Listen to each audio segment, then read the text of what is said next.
considère que les gnostiques relèvent du religieux. Ce sont les religieux qui travaillent sur la gnose aujourd'hui, et pas les philosophes. C'est assez singulier comme façon de procéder, parce que on n'est pas gêné par le fait de lire Augustin comme un philosophe. Augustin était évêque d'Hippone, père de l'Église. On n'est pas gêné par le fait que Malebranche, par exemple, qui était oratorien, ou Kierkegaard, qui était pasteur, puissent eux aussi figurer dans la liste des auteurs officiels. Ce sont des religieux, ce sont des chrétiens, ce sont des gens qui ont construit le christianisme d'une certaine manière, et on en fait tout de même des philosophes. Pourquoi n'a-t-on pas fait des gnostiques des philosophes ? À l'évidence, on peut se poser la question, on peut résoudre d'ailleurs aussi en disant qu'on ne peut pas aborder ce continent sans, de la même manière, considérer qu'on doit lire historiquement cette période-là, donc lire historiquement le christianisme, c'est-à-dire déconstruire le christianisme. Travaillez sur les gnostiques et vous déconstruisez le christianisme et la fabrication du christianisme.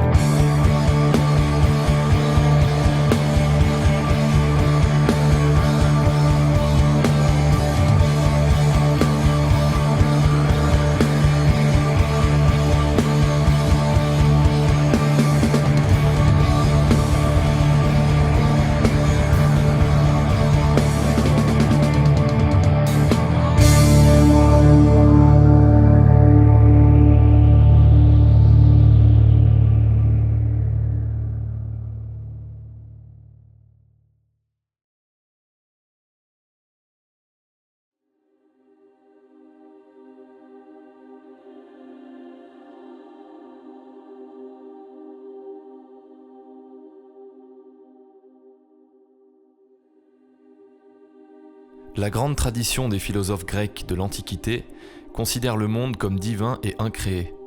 Leur métaphysique est un monisme matérialiste qui identifie l'univers physique pris dans son ensemble avec l'unité divine. L'avènement du christianisme marque un point de rupture qui pousse les philosophes grecs dans leur retranchement, et à partir du second siècle, le paganisme essaie de se réformer sur le modèle de la religion qui le menace et qu'il combat.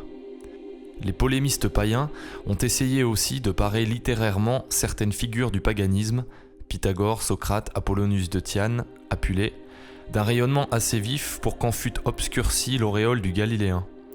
La diversité même de ces idéalisations plus ou moins à droite prouve à quel point ils étaient anxieux de dresser, coûte que coûte, quelques répliques victorieuses en face du Jésus Dieu des chrétiens.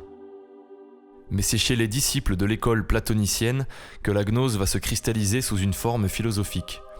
Une bascule métaphysique s'opère progressivement chez les médio-platoniciens, et c'est leurs héritiers, les néo-platoniciens, qui passeront plus clairement du monisme à la gnose.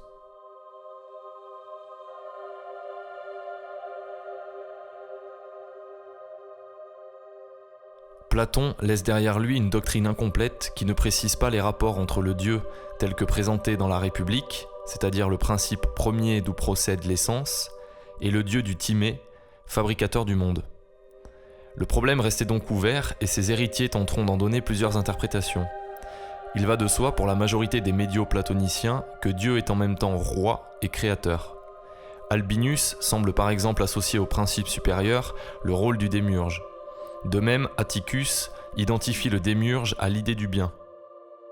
Par ailleurs, depuis Philon, les puissances intermédiaires occupent une grande place dans la spéculation. Si les philosophes platoniciens placent des intermédiaires entre le principe unique, l'un, et la matière, le multiple, ils tentent néanmoins de conserver leur monisme et continuent jusqu'alors d'identifier le premier principe avec la création. Il y a cependant deux philosophes qui font exception, Plutarque et Numénius. Les choses étant moins claires chez le premier, je ne traiterai que du second.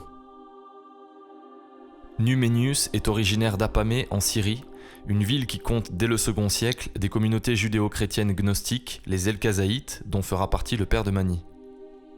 C'est dans cette même ville que Jamblique tiendra plus tard son école, dont l'action devait être décisive sur la transformation en gnose et en théurgie orientale de la philosophie néo-platonicienne. Numénius tente d'interpréter Platon, qu'il considère comme un Moïse atticisant, à la lumière de l'Orient et d'unir ses déclarations à l'enseignement de Pythagore. Il théorise un premier Dieu qui n'a aucune part à ce monde et à la création, qui est simple au repos et détaché de toute œuvre, et un second Dieu, double en mouvement, démiurge créateur. Le premier Dieu est absolument inconnu, seul le démiurge est connu des hommes. Il en découle un dualisme à tous les degrés.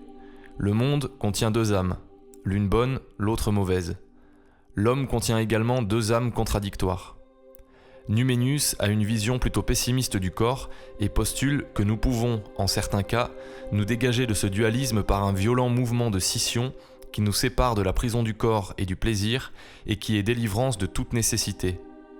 Par lui, l'âme retourne à ses principes, à une unité indifférenciée, c'est-à-dire au principe même qui est simple, au premier Dieu. Ainsi, Numenius est le premier médio-platonicien qui accuse un dualisme tranché en dissociant clairement le principe premier du démiurge. C'est sur la structure même de la gnose que Numenius calque son système.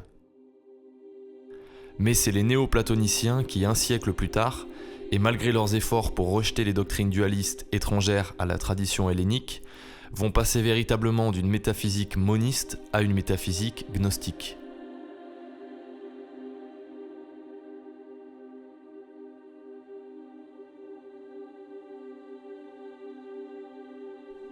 Suivant les traces des médio-platoniciens et soucieux de défendre la tradition grecque, leurs héritiers vont prétendre retrouver dans l'enseignement de Platon les mythes d'Orphée et de Pythagore, assurant par une étude comparée des traditions orphiques et pythagoriciennes qu'il existe une filiation jusqu'à Platon. Ce qu'Orphée a promulgué par d'obscures allégories, dit Proclus, Pythagore l'enseigna après avoir été initié au mystère orphique, et Platon en eut pleine connaissance par les écrits orphiques et pythagoriciens. Cette parenté est d'ailleurs reprise à bon compte par la plupart des initiés modernes. Édouard Schuré écrit « Cette filiation, tenue secrète pendant des siècles, ne fut révélée que par les philosophes alexandrins, parce qu'ils furent les premiers à publier le sens ésotérique des mystères. Bien qu'on ne retrouve dans toute l'œuvre de Platon que deux références à Pythagore et aux pythagoriciens, Schuré affirme que cette filiation est pleinement confirmée par l'étude comparée des traditions orphiques et pythagoriciennes avec les écrits de Platon. Disons-le clairement, c'est tordre les textes pour leur faire dire ce qu'ils ne contiennent pas. Il y a là un exemple flagrant de révisionnisme historique qui passe, pour des motifs idéologiques, sur une étude sérieuse des documents, dans le but de fondre des éléments disparates dans le moule préconçu d'une tradition fantasmée. Or, cet argumentaire ne date pas d'hier. L'ouvrage à succès d'Édouard Schuré, Les Grands Initiés, n'a fait que l'actualiser à une époque où les esprits étaient prêts à le recevoir et le monde catholique presque incapable de le réfuter. Mais déjà, du temps des gnostiques, il s'opéra en Orient un travail qui dénatura notamment l'enseignement de Pythagore et de Platon pour le mettre en harmonie avec les religions orientales. Mettant à profit ce procédé, les gnostiques parvinrent facilement à allier les nombres et les figures de géométrie de Pythagore et les idées ou les formes de Platon avec le matérialisme des peuples de l'Occident et les doctrines panthéistes d'émanation, particulières aux religions de l'Orient, à unir la philosophie et la religion et à produire une religion en apparence universelle. Un spécialiste actuel de Platon, Luc Brisson, parle d'une pythagorisation systématique de Platon qui ne peut alors résulter que d'un cercle vicieux. Pour interpréter Platon, on fait appel à un pythagorisme reconstruit de toutes pièces à partir de Platon. Il accuse chez les néoplatoniciens cette récupération factice de Pythagore.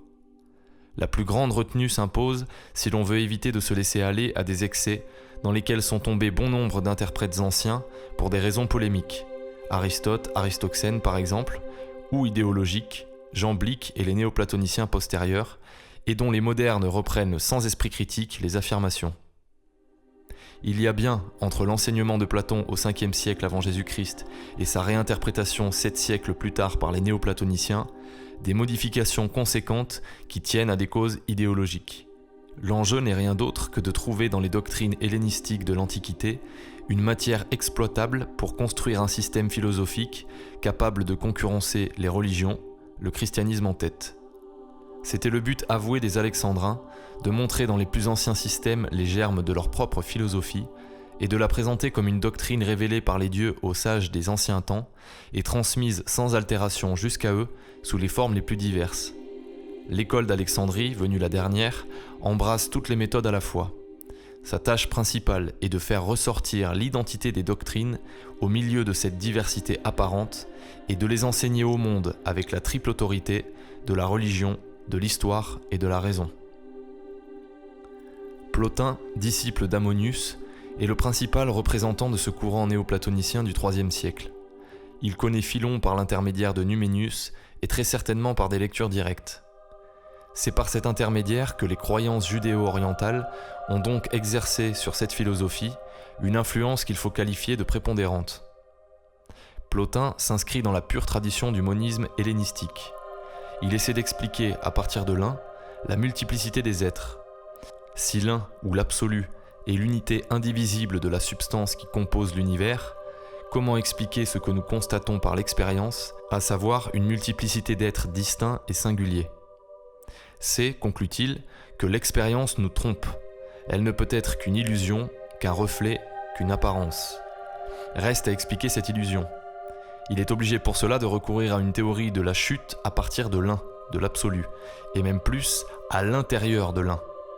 Le fait que nous soyons tombés ou déchus dans l'illusion, c'est le fait de l'un. Il en vient fatalement à considérer qu'une catastrophe est survenue au sein même de la divinité.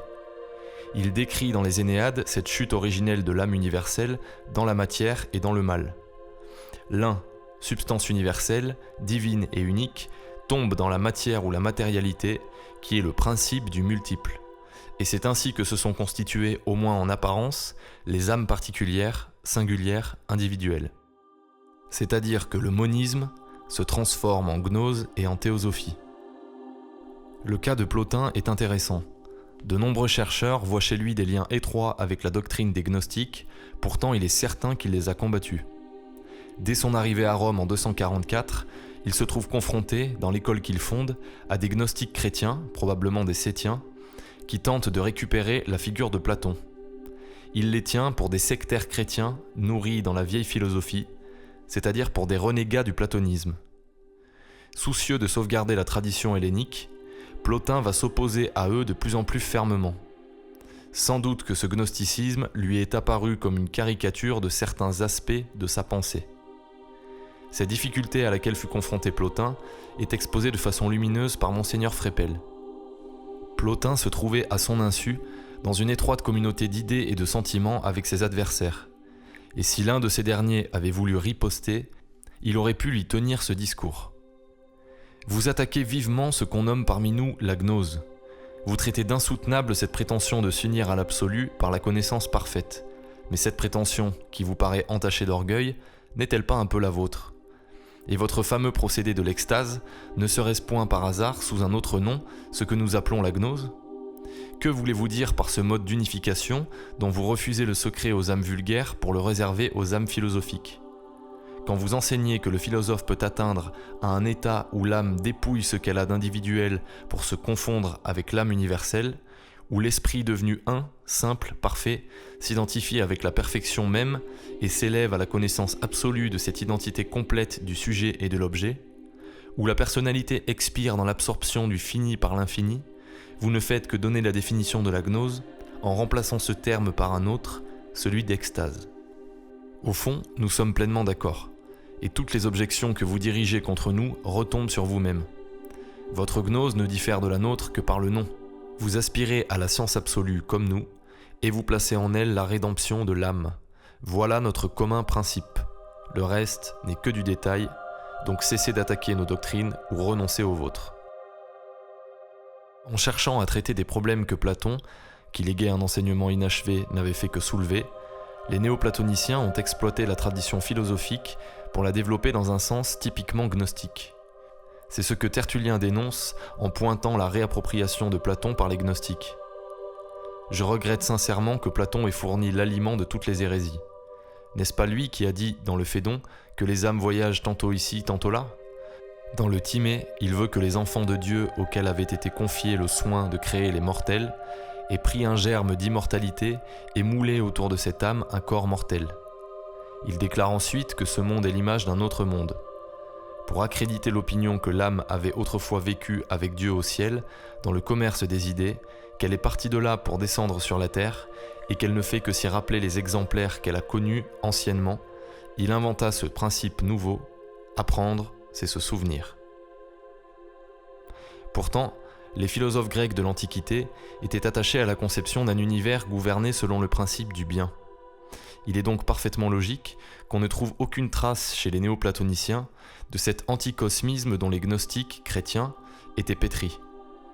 Lorsque son disciple Porphyre songe au suicide, Plotin l'en dissuade vivement. Aussi, lorsque les néoplatoniciens en vinrent à établir une distinction entre le démiurge et la divinité suprême, ce fut en y voyant une subordination plutôt qu'une aliénation, contrairement à certaines doctrines gnostiques. Voilà une clé qui permet de comprendre les similitudes frappantes entre les systèmes néoplatoniciens et ceux des gnostiques, alors même que les premiers cherchent à tout prix à se démarquer des seconds. Héritiers du monisme matérialiste des anciens philosophes, les néoplatoniciens vont développer leur enseignement pour en faire une gnose hellénique qui puisse s'opposer aussi bien au christianisme qu'à ces formes hérétiques qui tentent de réintégrer la figure de Platon. À la suite de Plotin, son disciple Proclus intègre la théurgie comme pratique d'autodivinisation de l'homme avec l'aide des puissances du monde intermédiaire. Et à partir de Jamblique, l'hermétisme trouve une place définitive dans la pensée néoplatonicienne.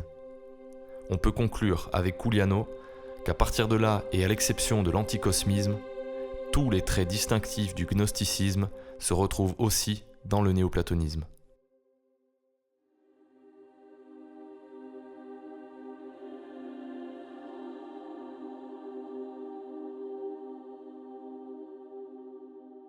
Signalons brièvement le courant de l'hermétisme qui se développe également au 1er siècle en parallèle du néoplatonisme.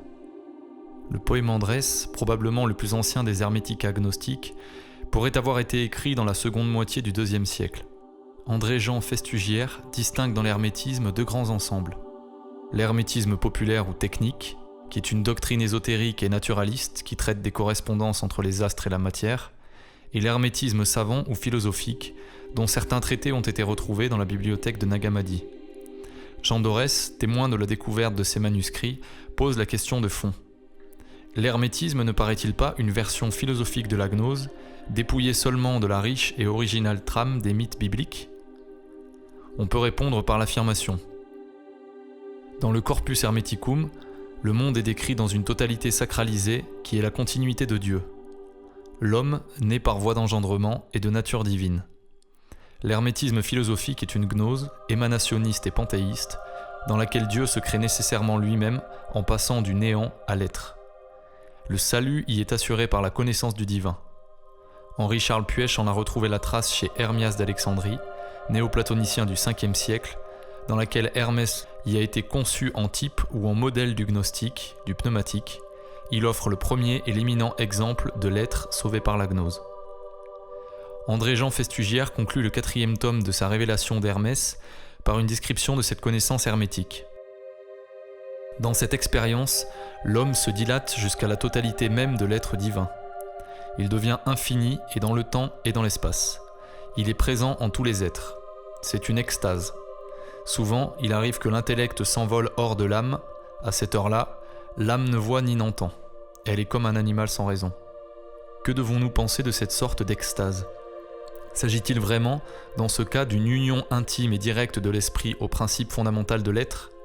Quelle part d'illusion a pu s'y mêler ? Nous l'ignorons. Tout ce que l'on peut observer, c'est que la connaissance de Dieu, dans le Corpus Hermeticum 13, se rapproche le plus de ce qu'on est convenu d'appeler, en d'autres textes, une connaissance mystique. Elle dépasse l'ordre de la raison. Elle suppose dans le sujet la présence d'un élément proprement divin qui le rend capable de voir Dieu. Sujet et objet ne sont plus distincts, mais identiques. C'est la gnose la plus classique, débarrassée des mythes et traduite dans un langage philosophique. Hermès deviendra au cours des siècles une figure centrale de l'occultisme occidental, propageant cette idée que le monde est un grand vivant animé par une âme, celle que l'homme est connaturel à Dieu, et la conviction qu'une initiation est susceptible de reconduire l'être humain au monde divin dont il est issu.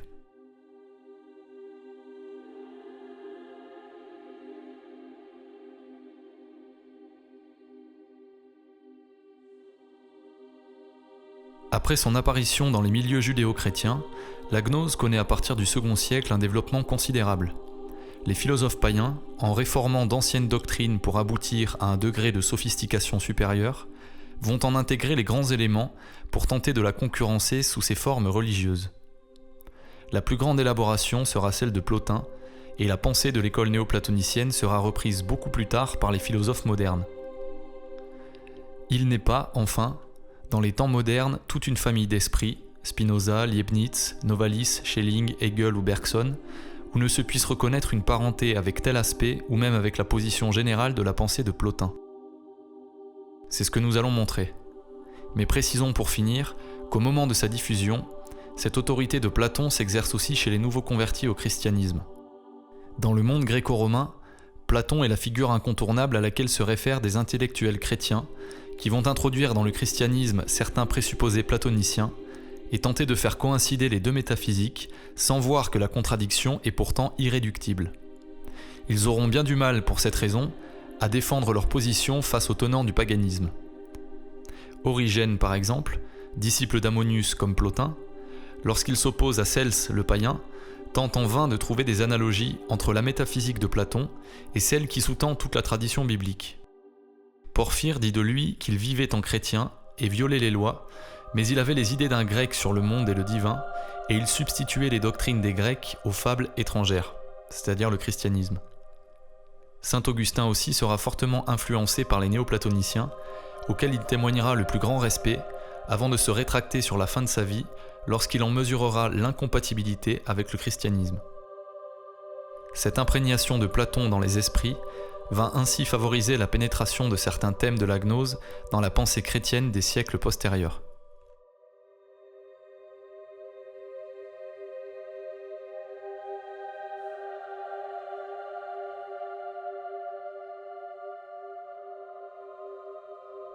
C'est à la Renaissance que s'opère un retour en force des grands mythes de la théosophie, définis comme une tentative d'expliquer les mystères de la vie cachée de Dieu dans sa relation avec le monde et l'homme. On cherche à savoir ce qu'il s'est passé en Dieu avant la production de l'univers physique pour établir une connaissance dont la prétention serait de connaître la naissance et le développement de l'absolu. Cette connaissance, invérifiable dans quelque domaine que ce soit, ne peut se transmettre que par voie initiatique. Les maîtres en théosophie, les maîtres et fondateurs des grands systèmes gnostiques, ainsi que leurs disciples, sont le plus souvent fâchés avec la méthode expérimentale. Ils ne partent pas de l'expérience objective, de l'univers et de la nature scientifiquement explorée, puisqu'ils ont une source meilleure de connaissance, l'initiation. C'est à partir d'une expérience affective que les maîtres gnostiques produisent leur système, et chacun de ces systèmes porte en lui sa propre cosmogonie. L'expérience du multiple, de la souffrance et de la douleur pousse inévitablement la spéculation théosophique à recourir au thème d'une tragédie au sein même de la divinité. Un drame interne à Dieu, antérieur au monde physique, qui rappelle les mythologies égyptiennes, sumériennes, akkadiennes, babyloniennes, toutes rejetées par le monothéisme biblique. Et cette prétendue connaissance de la genèse de Dieu, renfermée dans les mythes, doit pouvoir expliquer la production du monde. C'est la tragédie théogonique, le drame qui se déroule en Dieu lui-même, qui expliquerait de fait l'origine du monde. Ce thème de la tragédie théogonique reparaît au fil des siècles à chaque poussée gnostique. On y retrouve toujours la préexistence des âmes dans le divin originel et leur chute dans la matière. Les courants ésotériques du bas Moyen-Âge, la Kabbale en tête, vont réintroduire ces mythes au cours de la Renaissance. On les retrouvera plus tard chez les philosophes de l'idéalisme allemand. Cette transmission s'est faite par le biais des sociétés initiatiques dans lesquelles on retrouve, quoique présentés différemment, les éléments de la gnose primitive et des manichéens. C'est ce thème de la théogonie gnostique véhiculé par la Kabbale médiévale, que Gershom Scholem définit comme un drame cosmique centré autour d'une crise inévitable au sein du travail interne de la divinité elle-même, qui sera repris et traité au XVIIe siècle par les théosophes allemands. Pour Jacob Böhm, Dieu est un éternel néant auquel il donne le nom d'absolu, qui s'engendre lui-même et produit le monde en le tirant de sa substance propre. Il engendre et forme la nature temporelle à partir de sa nature divine dans un processus théogonique. L'homme qui possède une autonomie absolue est amené à se sauver lui-même. Le Christ n'est pas cause efficiente de la rédemption et du salut, mais seulement une cause exemplaire. Les gnostiques, qui parlaient eux aussi de la seule imitation du Christ, n'enseignaient pas autre chose. L'homme se sauvait lui-même et ce faisant, il imitait le Christ. On retrouve aussi chez Böhm le mythe de l'androgyne. Gershom Scholem a bien relevé les affinités notables entre sa doctrine et celle de la Kabbale, notamment sur les origines du mal, et il précise que c'est la littérature moderne qui a obscurci ce sujet. Par la suite, sa pensée sera largement reprise dans le champ philosophique. Aborder Boehme, c'est retourner aux origines de la philosophie moderne qui procède de lui à travers le cheminement d'un long processus de pensée sécularisante. Le dictionnaire de la franc-maçonnerie de Daniel Ligou ajoute à juste titre que Boehme, qui doit être considéré comme le prédécesseur de Spinoza, Schelling, Hegel, peut donc être considéré également comme le prédécesseur de certains courants maçonniques. Plus tard, c'est Friedrich Christoph Oettinger qui jouera un rôle important dans la transmission des doctrines gnostiques entre les théosophes et les Lumières. Luthérien, initié à la Kabbale laurianique, grand admirateur de Boehme et de Swedenborg, il est disciple de Johann Albrecht Bengel, qui fut lui-même inspiré par Joachim de Flore.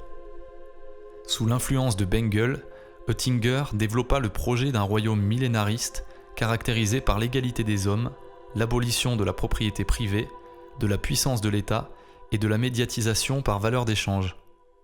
On trouve déjà en germe les grands points de l'idéologie marxiste. S'il est difficile de savoir dans quelle mesure l'œuvre d'Oettinger a pu influencer Hegel directement, on ne peut nier que ces doctrines s'exprimeront dans la théorie hegelienne de l'aliénation. Le XVIIIe siècle sera celui des Lumières et de l'Illuminisme qui recouvrent respectivement les domaines de la philosophie et de la mystique. La pensée gnostique peut être suivie sous ce double rapport. Elle va se développer d'abord dans le champ philosophique sous les traits de la raison triomphante. À partir de Descartes, la raison devient le critère absolu de la connaissance et la révélation devient dès lors inutile ou secondaire dans la connaissance de Dieu. En réaction contre ce rationalisme mécaniste des Lumières, apparaît l'illuminisme qui cherche à concilier les acquis de la droite raison avec la lumière du cœur. Le modèle scientifique dominant n'est plus celui de la physique, mais celui des sciences de la nature, élevé au rang d'une théosophie. On relie avec engouement les maîtres de l'occultisme et les auteurs comme Paracelse ou Jacob Böhm. Ainsi vont naître les courants plus ou moins mystiques qu'on regroupe sous le terme d'illuminisme et qui ont pour but de mettre l'homme directement en contact avec Dieu. Il s'agit d'utiliser à la fois les lumières de la raison, l'illumination intérieure et les enseignements de la tradition ésotérique pour opposer aux détracteurs de la religion un système sans faille. On assiste alors à une explosion des systèmes théosophiques chez les grandes figures de l'ésotérisme, Emmanuel Swedenborg, Louis-Claude de Saint-Martin, Franz von Baader, Fabre d'Olivet, etc. Tandis qu'en pleine lumière les philosophes travaillent au déisme pour libérer l'homme de la religion, les mystiques tentent, à l'ombre des clubs, des cénacles et des confréries secrètes, d'accéder à l'intuition divine par la voie des initiations. Je ne traiterai ici que de l'aspect philosophique.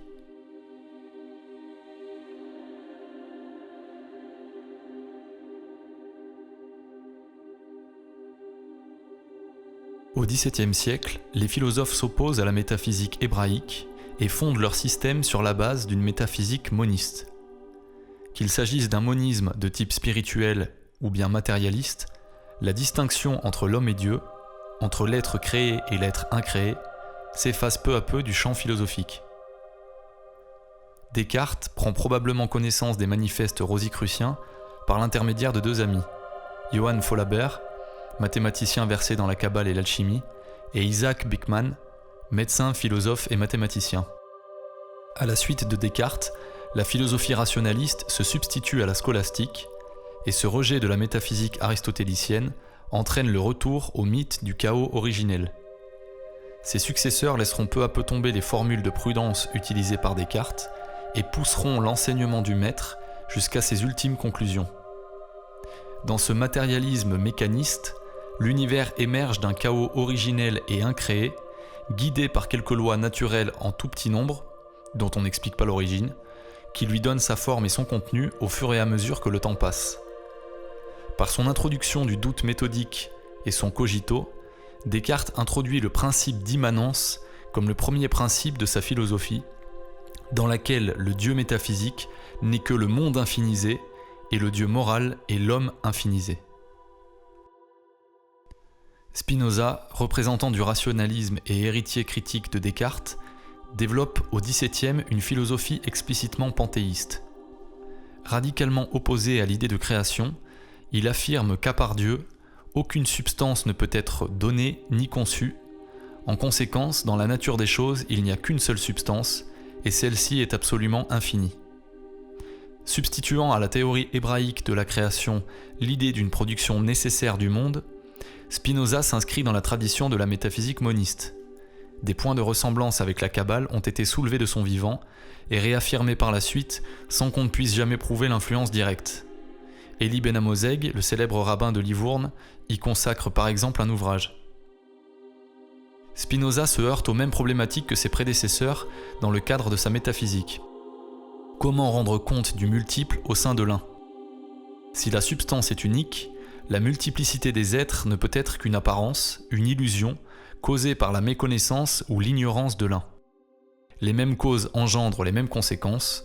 En se détachant de la théorie créationniste, les philosophes se retrouvent contraints d'expliquer que l'illusion du multiple dans l'un est le fruit d'une catastrophe dans le développement interne de la divinité. Ce monisme engendre donc la théosophie, et on passera donc tout naturellement du monisme à la gnose, de Spinoza à Hegel.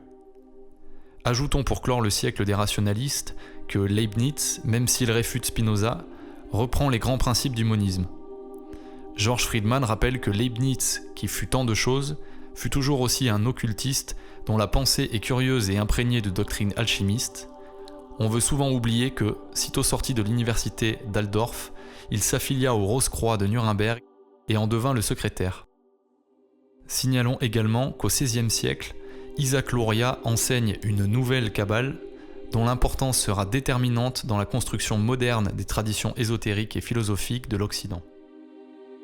À la suite des théosophes et des philosophes rationalistes, les représentants de l'idéalisme allemand vont donc développer les potentialités du monisme qui mèneront logiquement leurs successeurs à la gnose. La métaphysique gnostique s'est continuée et développée avec la Kabbale juive, Jacob Böhm, Spinoza, Leibniz, Schelling, Hegel, pour ne nommer que les plus célèbres. C'est la grande bascule préparée par l'essor des doctrines ésotériques qui s'effectue dans la pensée philosophique du XVIIIe et XIXe siècle. Fichte proclame que l'ordre moral qui vit et agit en chaque individu, c'est Dieu absolument, et que le bien est l'apparition immédiate de l'essence divine en l'homme. Son système devient ainsi un panthéisme moral dont il croyait avoir trouvé la première expression dans l'évangile de Saint Jean. Chez lui comme chez Spinoza, il n'y a pas création, mais multiplicité de l'un, dispersion de l'absolu. La multiplicité des êtres n'est que l'apparence illusoire de l'un. Les corps, les âmes, les êtres autonomes n'existent pas en soi. Ce qui est changeant et variable n'est qu'une manifestation de l'apparence. En réalité, seul existe l'un, l'immuable. Cet absolu est savoir. En acquérant ce savoir, l'homme se libère de cette multiplicité factice qui le maintient dans l'illusion et peut accéder à la substance de l'un, l'essence divine qui le constitue. Il se dégage de l'apparence pour retourner vers l'absolu. C'est en cette connaissance qui nous convertit et nous ramène vers le un que consiste le salut gnostique. Alors que dans le christianisme, le salut s'opère par la grâce qui s'ajoute à l'homme, il s'agit ici de retirer ce qui fait obstacle à la gnose et d'extraire la Maya, la nature illusoire du monde, qui nous cache la véritable réalité divine que nous sommes. Schelling, grand représentant de l'idéalisme allemand, découvre les travaux de Jacob Böhm et lui rendra hommage en soulignant son rôle de précurseur. De même que les mythologies et les théogonies des peuples ont précédé la science, ainsi Jacob Böhm, avec la naissance de Dieu comme il nous l'a décrit, a précédé tous les systèmes scientifiques de la nouvelle philosophie. Schelling sera l'un des premiers à introduire dans le champ philosophique la tragédie théogonique, la chute de l'absolu, en professant que le principe divin prend conscience de lui-même à travers l'homme. L'originalité de Hegel tient dans la transposition d'un mythe initialement de type cosmogonique dans un cadre matérialiste. En 1807, dans sa Phénoménologie de l'esprit, il reprend ces mêmes thèmes théosophiques qui se perpétuent depuis les anciens systèmes gnostiques jusqu'aux grands théosophes qui ont laissé les œuvres dans ce qu'on appelle la Kabbale, qui est la gnose habillée de théologie hébraïque, et Jacob Böhm. Ferdinand Christian Bohr rend compte dès 1835 d'une résurgence de la gnose chez Hegel, qu'il associe au mouvement valentinien.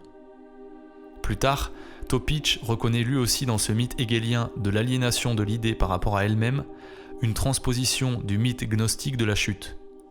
Seul l'esprit existe et prend possession de lui-même à travers les différentes étapes de l'histoire. L'incarnation est une de ces étapes. En devenant homme en Jésus-Christ, Dieu est mort en tant que Dieu, et l'homme devient alors un état supérieur de la divinité elle-même. La christologie de Hegel est donc absolument et intégralement gnostique et théosophique. Feuerbach représente la jonction entre le courant spéculatif de l'idéalisme allemand et le grand courant de pensée et d'action révolutionnaire qui en sera l'héritier. C'est l'essence de l'homme qui est l'être suprême. Si la divinité de la nature est la base de toutes les religions, y compris le christianisme, la divinité de l'homme en est le but final. Le tournant de l'histoire sera le moment où l'homme prendra conscience que le seul Dieu de l'homme est l'homme même. Homo homini Deus. Au bout du raisonnement, cette déification de l'homme doit s'étendre, selon Feuerbach, à toute l'humanité pour ne former qu'une unique religion de l'homme. Tel est le tournant de l'histoire mondiale. Feuerbach, selon Engels, fut de toute la première postérité hegelienne, seul considérable en tant que philosophe. Cette déification de l'humanité est partagée par David Strauss, selon lequel tout ce que dit l'Église à propos du Christ doit s'entendre de l'humanité tout entière. Albert Lévy écrit à propos de Strauss que le sujet des prédicats que l'Église attribue au Christ n'est pas un individu, mais l'espèce humaine. Ce que la communauté chrétienne avait placé en la personne de Jésus-Christ, la science doit à l'avenir la restituer à l'espèce humaine tout entière selon la formule consacrée « La religion du Christ doit s'épanouir en religion de l'humanité ». Marx n'aura plus qu'à développer ce thème pour l'introduire dans le champ du réel à travers une application socio-politique. Feuerbach résout l'essence religieuse en l'essence humaine. Mais l'essence de l'homme n'est pas une abstraction inhérente à l'individu isolé. Dans sa réalité, elle est l'ensemble des rapports sociaux. Certains, en évoquant les notions de matérialisme ou d'athéisme, font remarquer que les idées de Marx et d'autres sont bien incompatibles avec les inspirations gnostiques que certains lui prêtent. Cette analyse relève d'une lecture superficielle qui ne tient compte ni du caractère protéiforme de la gnose, ni du processus évolutif qui l'entraîne, par le biais d'une tension interne, à rabaisser ponctuellement la transcendance de ces systèmes les plus spirituels à l'immanence la plus matérialiste. Cette étrange religion gnostique, écrit Simone Pétrement, est un athéisme en ce qui concerne le monde. Le Dieu qu'on y vénère est un Dieu séparé du monde et le monde se développe sans lui. En plus de cette expression politique de la pensée radicalement athée, il y a dans la doctrine de Marx un élément messianique transposé à l'homme. La pensée de l'histoire qui accouche de la révolution prolétarienne est versée du côté d'une forme sécularisée du messianisme, une pseudomorphose du messianisme judéo-chrétien. La Kabbale lourianique a introduit l'idée rédemptrice d'une réparation, le tikkun olam, dans laquelle on n'attend plus un mouvement messianique déterminé lié à un messie nommément désigné. Le messie devient ici le peuple d'Israël tout entier. C'est le peuple d'Israël qui se prépare à réparer la détérioration primordiale. La doctrine marxiste est en fait une forme d'adaptation du tikkun d'Isaac Luria, la réparation par le peuple juif, mais transposée sur le prolétariat. La classe laborieuse devient l'agent de restauration du monde qui permettra d'introduire l'humanité dans l'ère messianique, nouvel âge d'or, par la prise du pouvoir et la dictature du prolétariat. La classe laborieuse devient le messie de l'histoire, le sauveur de l'humanité, qui parachève la création et rétablit l'ordre initial en ramenant toute l'humanité à son statut divin. Succédant à l'immanence de la Renaissance et contrairement aux anciens systèmes gnostiques, le marxisme s'inscrit dans un matérialisme historique qui rejette toute notion de transcendance. Ainsi, le révolutionnaire, écrit Alain Besançon, ne diffère du parfait gnostique qu'en ce qu'il est sans rite. Le mélange cosmique de la gnose classique renvoyait à une métaphysique génératrice d'actes religieux. La cosmologie matérialiste rend bien l'homme solidaire de l'univers, mais d'un univers immanent, mécanique, tel que le montre la science, hors duquel il n'est point d'évasion. Nietzsche se fait le porte-parole du XIXe siècle en annonçant que la transcendance qui soutient la foi dans la culture occidentale est désormais devenue inefficace. Dieu est mort et c'est à l'homme de porter le statut divin qui a cessé d'être une source d'énergie vitale. Et c'est nous qui l'avons tué. Comment nous consoler, nous les meurtriers des meurtriers ? Ce que le monde a possédé jusqu'à présent de plus sacré et de plus puissant a perdu son sang sous notre couteau. Qui nous lavera de ce sang ? Avec quelle eau pourrions-nous nous purifier ? Quelles expiations, quels jeux sacrés serons-nous forcés d'inventer ? La grandeur de cet acte n'est-elle pas trop grande pour nous ? Ne sommes-nous pas forcés de devenir nous-mêmes des dieux simplement, ne fût-ce que pour paraître dignes d'eux ? Par un processus de libération dans le néant, l'homme doit compenser par la raison ce qu'il a perdu dans la foi. Processus évidemment dépourvu de force réelle, puisque ne s'appuyant sur aucune justification métaphysique, à moins de considérer le nihilisme lui-même comme une puissance active et de devenir son instrument. Selon Nietzsche, construire en démolissant. Le nihilisme est donc essentiellement anti-métaphysique, en ce sens que la sphère des valeurs est totalement niée au profit de ce monde. Il n'est donc pas surprenant de retrouver le fond d'immanence qui caractérise les grands courants modernes qui succèdent à la sécularisation. Si le nihilisme, comme le marxisme, apparaît contraire au principe gnostique, qui est une affirmation extrême de la transcendance en dépit du monde sensible, il nous faut réaffirmer ce que nous disions plus haut. Après la Renaissance, certains systèmes gnostiques mutent au profit d'un retour à l'immanence sous la dynamique obligée du monisme. C'est-à-dire que le dénominateur commun reste le même. Si le nihilisme métaphysique gnostique est essentiellement le contraire du nihilisme moderne, ils ont toutefois un point commun. Ils démolissent la même transcendance. En effet, pour le nihilisme moderne, la transcendance est celle de la Bible. Pour les dualismes d'Occident, celle-ci est la fausse transcendance qu'il s'agit de démasquer et de détruire. Cette situation se traduit dans une activité anti-judéo-chrétienne et une production anti-biblique que le nihilisme métaphysique et son inverse, le nihilisme anti-métaphysique, ont en commun.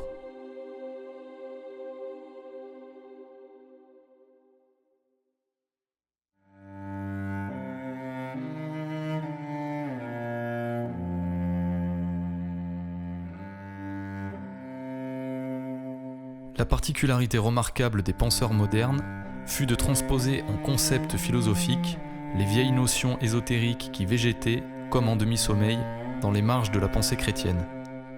Mais cette opération ne put aboutir qu'à la condition de détruire tout principe transcendant qui eût nécessairement maintenu le fond de la métaphysique chrétienne pour ne conserver du Christ que la figure d'un philosophe portant à toute l'humanité la révélation dernière de l'immanence, la nature divine de l'homme. Dès lors, l'incarnation, débarrassée du Christ, vrai homme et vrai Dieu, ce mythe mal interprété et construit de toutes pièces par l'imagination des hommes, doit apparaître sous son vrai jour, c'est-à-dire comme le développement de l'absolu dans la conscience humaine.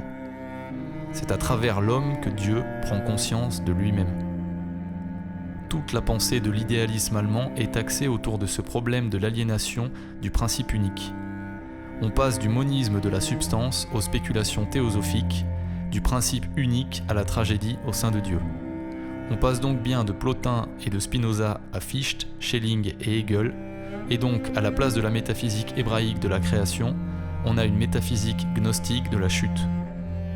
Le phénomène de sécularisation du monde moderne sera la conséquence directe de cette rupture métaphysique dans la philosophie. Un monde privé du transcendant est condamné à l'éternel dilemme d'une utopie grossière. Spiritualiser la matière pour ramener ce monde à Dieu, ou matérialiser l'esprit pour ramener Dieu à ce monde. La recherche de la perfection conduit à une religion sécularisée qui demeure hantée, en dépit de tout, par l'idée de Dieu, du Dieu de la religion chrétienne considéré comme le nec plus ultra de la divinité personnalisée. Ayant pris le parti de nier l'existence d'un Dieu radicalement différent du monde, l'utopiste découvre que son seul recours est de concevoir un Dieu immanent, radicalement identifié avec ce monde, qui est le seul être conscient de lui-même, créateur de lui-même et de son environnement, l'homme.